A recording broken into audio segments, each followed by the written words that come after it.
பல கஷ்டங்கள், பல துன்பங்கள், பல எதிரிகளோட தப்பிச்சு இந்த இல்லத்துக்கு வந்திருக்கிற எல்லா ஜீவங்களும், இந்த நாட்டில் உள்ள அனைத்து ஜீவங்களுக்கும்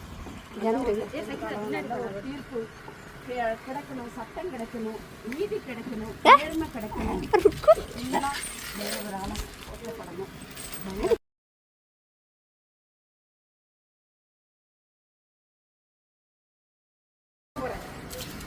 வா வா வா வா வா இங்க வா, உன் வீட்டுக்கு வா.